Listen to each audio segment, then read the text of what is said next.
Habari za mchana. Kwa majina naitwa Harriet, ni mkazi wa Dodoma. Nimefurahi sana kuwa mahali hapa.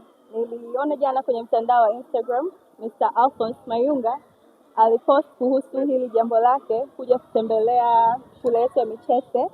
Nikaguswa.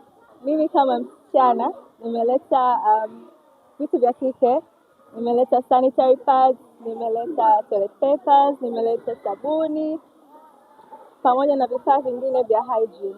Yote hii ni kumlinda mtoto wa kike, ni kumlinda katika ukuaji, kumletea confidence.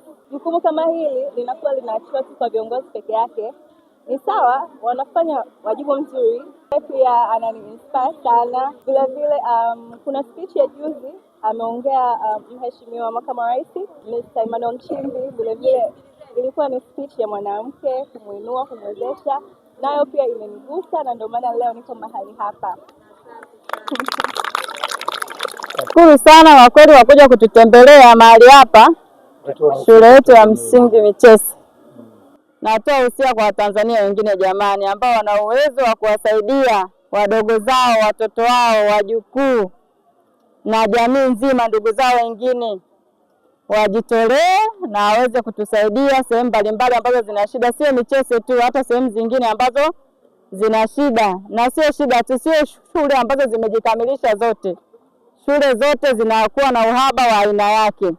Kwa hiyo ni vyema kama Watanzania tukijitolea na kwenda kuwasapoti ndugu zetu. Sisi ni Watanzania wote, tuanze kujijali ndani kwanza ndipo tuende nje. Ombi langu ni hilo, kwa sababu sio wote ambao watoto wao wapo hapa Tanzania au hapa kwenye shule hizi ambazo tunaziita za Kayumba, lakini hizi ni shule nzuri ambazo zimetutoa sisi hadi tukafika mahali tulipo. Hata kama ni rais au nani, lakini alitokea kwenye shule hizi za chini. Asilimia kubwa, sio wote ambao walisoma shule za juu.